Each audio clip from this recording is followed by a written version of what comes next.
오늘은 교회력으로 예수님이 예루살렘에 입성하신 날을 기념하는 종려주일입니다. 예수님이 예루살렘에 입성하실 때 백성들이 길거리로 달려나와서 자기 겉옷을 벗고 종려나무 가지를 꺾어서 바닥에 깔고 열렬히 호산나 호산나 외치면서 예수님을 환영합니다. 여러분, 왜 종려나무 가지였을까요? 왜 종려나무였을까요? 종려나무는요, 승리를 상징하는 거예요. 승리. 자, 그러니까 이스라엘 백성들이 그토록 기다렸던 메시아는요, 힘을 가지고 로마의 압제 속에서 자기를 해방시켜주고 이스라엘을 부강한 나라로 만들어줄 다윗과 같은 왕, 메시아, 다윗과 같은 왕을 기다렸던 거예요. 자, 그래서 이스라엘 백성들이 예수님이 예루살렘에 입성하실 때 호산나 찬송하리로다 주의 이름으로 오시는 이 곧 이스라엘의 왕이시여, 이스라엘의 왕이시여 라고 외쳤던 것이에요. 그래서 종려주일이에요. 그런데 여러분, 종려주일과 전혀 어울리지 않는 또 다른 이름이 하나가 있어요. 또 다른 이름이. 자, 사순절, 오늘이 마지막 주간이에요. 그리고 오늘부터 고난주간이 시작되어져요. 그래서 오늘을 종려주일이라고 하면서 또 순환주일이라고도 말하는 거예요. 순환주일. 자, 보십시오. 승리와 고난 전혀 어울리지 않지요. 승리와 고난 전혀 어울리지 않아요.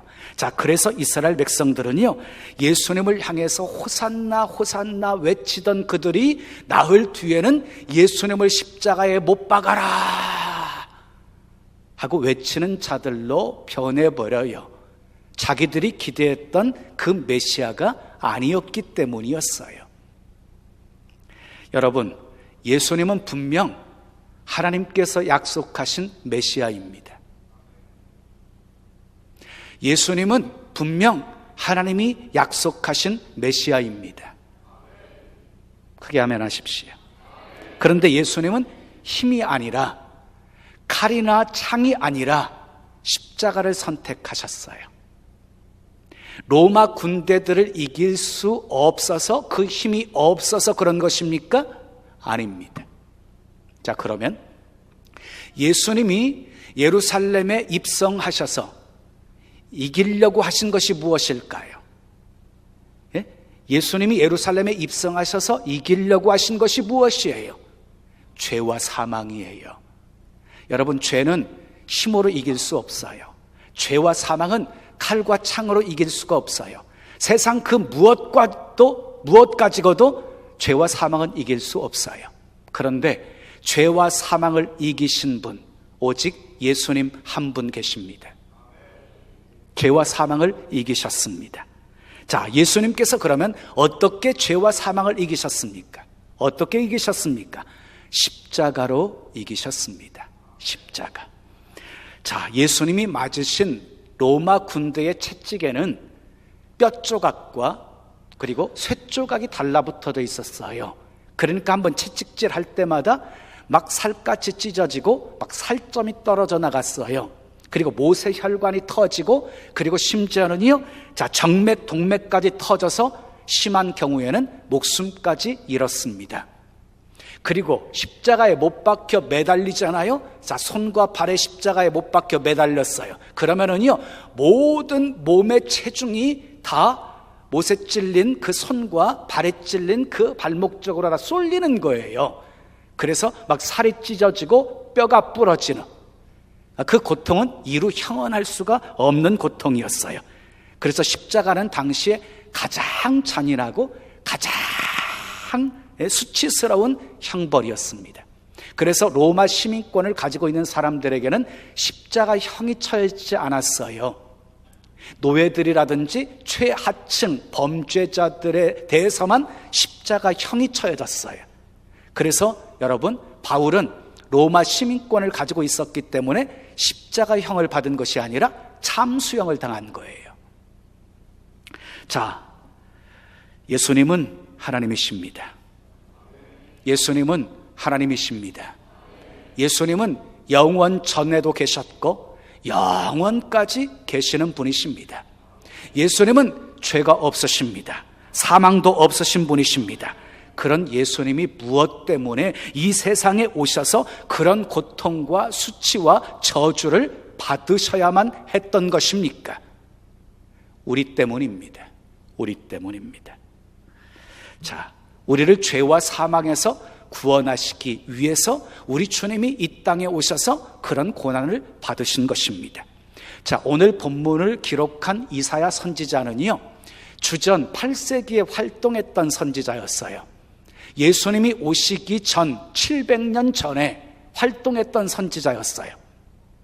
그런데 이사야서를 보면은요, 66장으로 되어 있습니다. 66장. 두 부분으로 나누어져요. 두 부분으로 나눠지는데요, 1장에서 39장까지, 39장이죠? 그 한 부분, 그 다음에 40장에서 66장까지 27장 또 다른 부분, 이렇게 나누어져요. 여러분, 신기하게도요, 성경이 몇 권이에요? 66권, 구약 몇 권이에요? 39권, 신약 몇 권이에요? 27권이죠. 그런데 이사야서 40장에서 66장까지 27장은 어떤 내용을 담고 있냐면요, 예수님에 대한 애언으로 집중되어져 있어요. 예수님에 대한 애언으로. 그래서 흔히 이사야 마지막 40장에서 66장까지 27장을 가리켜서 구약 속의 신약이라고 불러요. 구약 속의 신약. 자, 그 중에서 오늘 본문인 53장은요, 예수님의 십자가의 고난을 아주 생생하게 묘사해 놓고 있습니다. 700년 후에 일어날 일이었는데 아주 가장 옆에서 가까이에서 스케치한 것처럼 아주 생생하게 묘사해 놓고 있습니다. 그리고 이사야 선자를 통해서 예언하신 대로 그대로 이루어집니다. 여러분, 신비하지 않습니까? 그래서 우리는 성경을 가리켜서 하나님 말씀이라고 하는 것입니다. 하나님은 신실하신 분이십니다. 한번 약속하신 것은 반드시 이루시는 분이시기 때문입니다. 자, 세기의 음악가였던 핸델이 메시아를 작곡할 때에 이사야 53장 이 부분에서요, 붓을 손에 멈추고, 붓을 멈추고 시간 가는 줄도 모르고 식사 시간도 잊은 채 펑펑펑펑 울었습니다. 그 십자가의 사랑에 감격해서. 하인이 식사 시간을 알리러 왔을 때 그 하인에게 핸델이 이렇게 말했습니다. 나는 지금 세상 죄를 짊어지고 가는 하나님의 어린 양을 보고 있다 하고 말합니다. 그렇게 만들어진 메시아가 전 세계인들을 감동시키고 있지요. 자, 오늘은 본문을 통해서 우리 때문에 고난받으신 예수님의 모습을 살펴보면서 함께 은혜를 나누고자 합니다. 첫째 따라 하겠습니다. 버림당하는 고통을 받으셨습니다. 예수님은 우리 때문에 버림당하는 고통을 받으셨어요. 3절 말씀을 보겠습니다. 3절입니다. 시작. 그는 멸시를 받아 사람들에게 버림받았으며 그랬어요. 여기서 그는 누구예요? 이사야가 지금 말하고 있는 3인칭 대명사는 누구를 가리키는 것이에요? 예수 그리스도를 가리키는 거예요. 예수님이요, 멸시를 받아서 사람들에게 버림을 당했다는 거예요. 버림을 받았다는 거예요. 여러분, 누군가에게로부터 버림을 당한다는 것만큼 가슴 아프고 슬픈 일은 없어요. 특히 사랑하는 사람들에게, 그리고 믿었던 사람들에게 버림당하는 것은 그 아픔이 더 클 것이에요.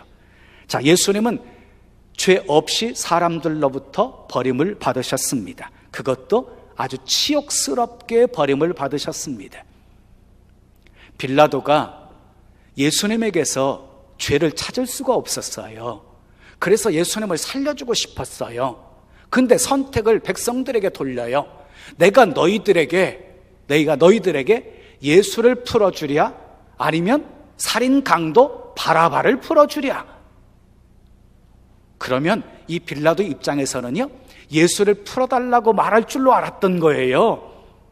그런데 어땠습니까? 이스라엘 백성들이요, 우리에게 예수는 필요 없다, 차라리 살인 강도 바라바를 풀어주소서 하고 외칩니다. 그러니까 예수님은 살인 강도보다도 못한 취급을 받으신 것입니다. 그런데 여러분, 그것뿐만이 아니었어요. 예수님은 하나님 아버지께까지도 버림을 받아요. 엘리 엘리 라마 사박다니, 나의 하나님 나의 하나님 어찌하여 나를 버리셨나이까. 이 하나님 아버지께까지도 버림을 받아요. 인류 역사상 그 누구가 예수님만큼 처절하고 비참하게 버림받았겠습니까? 자, 우리는 살다 보면 때때로 사람들에게, 남들에게 멸시를 당하기도 하고 배신을 당하기도 하고 그리고 버림을 당하기도 합니다. 배운 것이 없다고 무시당하기도 할 때도 있고, 가진 것이 없다고 못생겼다고 멸시를 당할 때도 있고, 실컷 이용해 놓고는 버림당하는 경우도 있습니다. 그래서 많은 사람들이 수치와 분노를 견딜 수가 없어서 극한 선택도 하는 거지요. 목숨까지 끊는 행동도 하는 것이지요. 근데 여러분, 그럴 때마다 너무 괴로워하지 마십시오. 십자가에 예수님을 바라보십시오. 우리가 당하고 있는 버림당함보다 비교할 수 없을 정도로 비참하게 처절하게 예수님은 버림을 당하셨습니다. 그러나 여러분, 버림당하는 것으로 끝나지 않았어요. 하나님께서는 건축자들의 버린 돌을 모퉁이의 머릿돌이 되게 만들어 주셨습니다. 지극히 예수 그리스도의 이름을 높여주셨습니다. 하늘에 있는 모든 것, 땅에 있는 모든 것, 땅 아래에 있는 모든 것들이 예수의 이름 앞에 무릎을 꿇게 하셨습니다. 자, 그리고 모든 입으로 예수 그리스도를 주라 시인하게 하셨습니다. 할렐루야. 자, 두 번째, 우리 때문에 고통을 받으셨습니다. 자, 4절 5절을 보겠습니다. 4절 5절입니다. 4절 5절 시작. 그는 실로 우리의 질고를 지고 우리의 슬픔을 당하였거늘 우리는 생각하기를 그는 징벌을 받아 하나님께 맞으며 고난을 당한다 하였노라. 5절. 그가 찔림은 우리의 허물 때문이요 그가 상함은 우리의 죄악 때문이라. 그가 징계를 받음으로 우리가 평화를 누리고 그가 채찍에 맞음으로 우리가 나음을 받았도다. 그랬어요.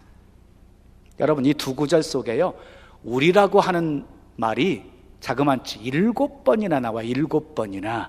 자, 우리의 질고를 지고 우리의 슬픔을 당하였거늘 우리는 생각하기를 우리의 허물 때문이요 우리의 죄악 때문이라. 우리는 평화를 누리고 우리는 나음을 받았도다. 우리라고 하는 단어가요, 자그마치 7번이나 나와. 7번.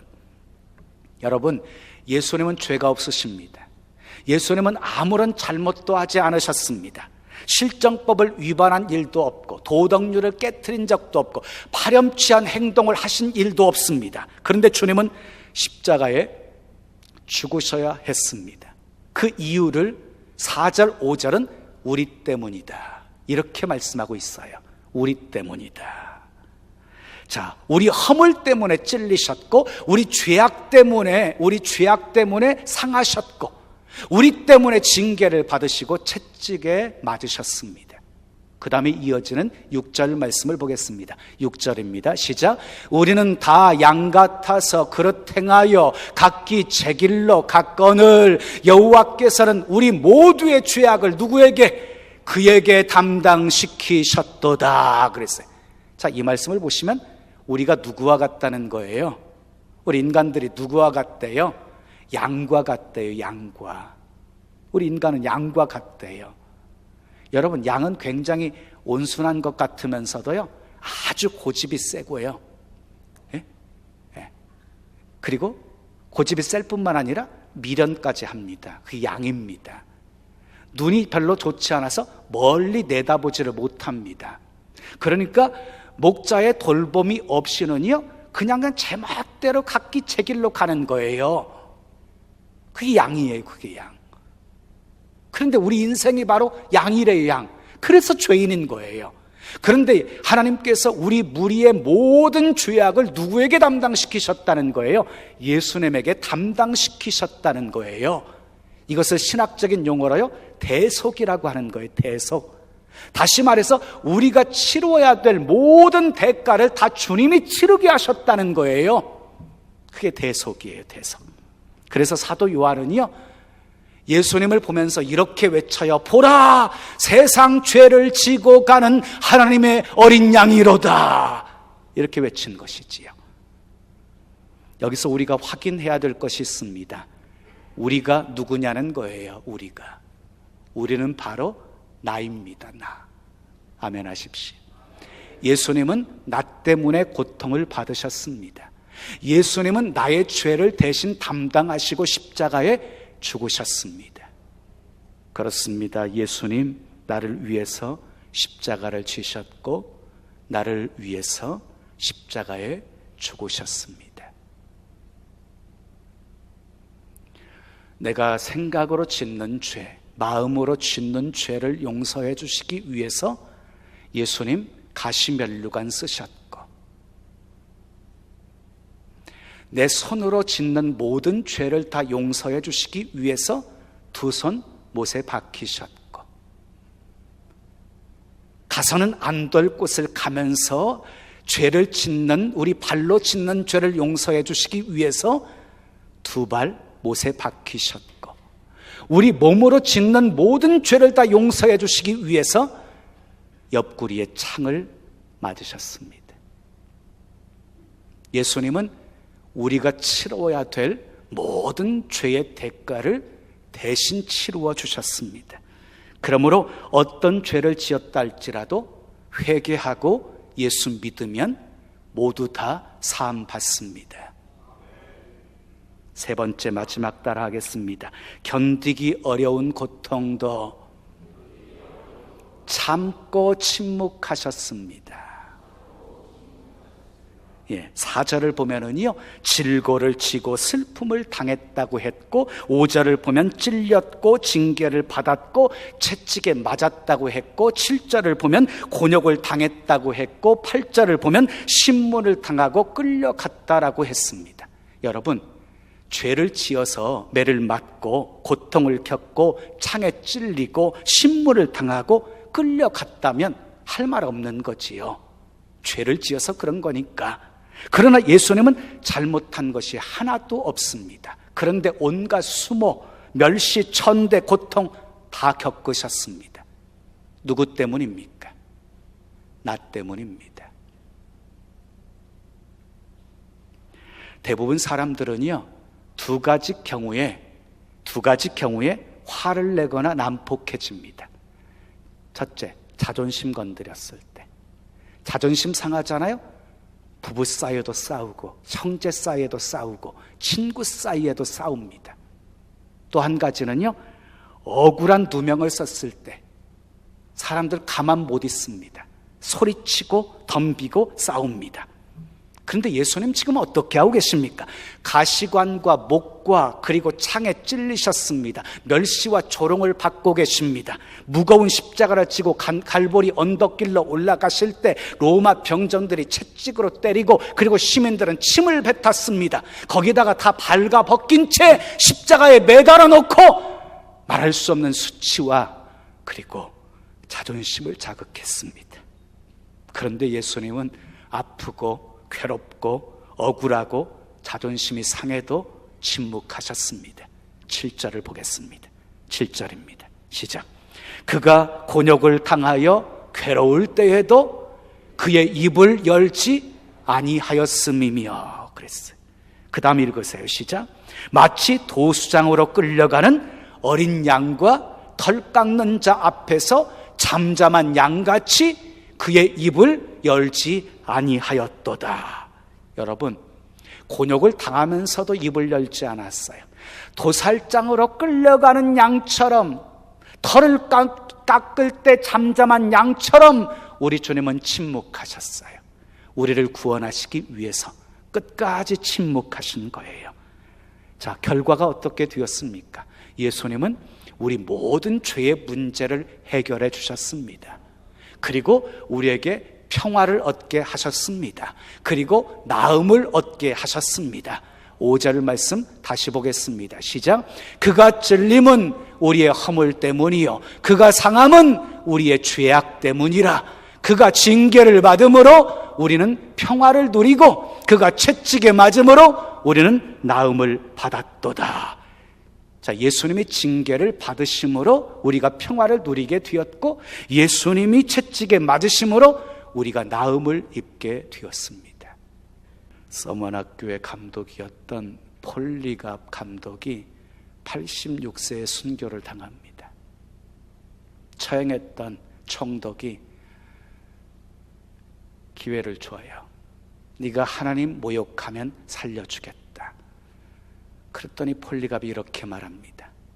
86년 동안 한 번도 나를 버리지 않으신, 정말 나를 사랑하시고 나를 구원하신 우리 주님을 어떻게 내가 모욕할 수 있겠어. 그리고 순교당합니다. 베드로는요, 십자가 거꾸로 지고 순교당합니다. 여러분, 기독교는 순교 역사입니다. 순교 역사. 근데 여러분, 순교자들이 왜 그렇게 피를 흘리면서 죽었습니까? 그들은 십자가의 사랑을 알았기 때문입니다. 자, 그렇다면 우리는 어떻게 살아야 될까요?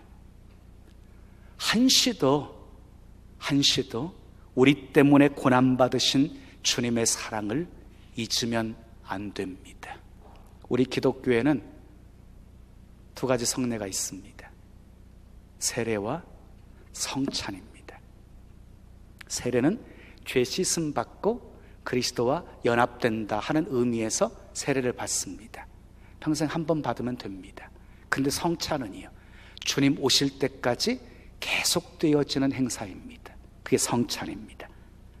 자, 고린도전서 11장 23절 이하에 보면 예수님께서 떡을 떼어서 주시면서 이것은 내 몸이다, 잔을 주시면서 이것은 내 언약의 피다 그러면서요, 주 오실 때까지 기념하라 그랬어요. 기념하라. 기념한다는 게 뭐예요? 기억하라는 거예요. 기억하라는 거예요. 사랑하는 여러분, 주님의 사랑을 잊지 마시고 늘 기억하실 수 있기를 바랍니다. 자, 그리고 어떻게 해야 될까요? 고린도후서 5장 15절 말씀 함께 보겠습니다. 시작. 그가 모든 사람을 대신하여 죽으심은 이유가 있어요. 그가는 누구예요? 예수님이죠. 예수님이 모든 사람을 위하여 대신 죽으신 그 이유가 뭐예요? 그 이유가. 그 다음 이어지는 말씀 보세요. 시작. 살아있는 자들로 하여금. 살아있는 자들은 누구입니까? 예수 그리스도를 통해서 새 생명을 얻게 되어진 하나님의 자녀들은 그 다음에 어떻게 살아야 될 것인가를 말씀하는 거예요. 읽으세요. 시작. 다시는 그들 자신을 위하여 살지 않고 오직 그들을 대신하여 죽었다가 다시 살아나신 이를 위하여 살게 하려 함이라 그랬어요. 왜 예수님이 우리를 위해서, 우리 때문에 죽으신 줄 아세요? 우리 자신을 위해서 살지 않게 하시고, 자, 죽었다가 다시 살아나신 예수님을 위해서 살게 만드시려고 그렇게 하셨다는 것이에요. 사랑하는 여러분, 예수님께서 왜 칼과 창이 아닌 십자가를 선택하셨는지 그 이유를 잊지 마십시오. 십자가가 곧 승리이라는 것을 잊지 마십시오. 십자가를 붙들면 이기지 못할 상황 없고, 십자가 붙들면 용서하지 못할 사람도 없는 것입니다. 우리 모두는 빚진 사람들입니다. 우리 주님이 대신 우리의 모든 죄악을 담당하시고 십자가에 못 박혀 고통받으시고 죽으셨기 때문입니다. 우리 모두는 빚진 자입니다. 이전에는 나를 위해서 살았고, 그리고 내 잘난 맛에 살았지만 이제부터는 사도 바울처럼 살아도 주를 위해서 살고 죽어도 주를 위해서 살아야 합니다. 크게 아멘 하십시다. 십자가의 사랑에 늘 감격하시고 십자가 자랑하면서 사시고 주님 오시는 그날까지 십자가 든든히 붙들고 늘 승리하며 사시기를 예수님의 이름으로 축원합니다. 축원합니다.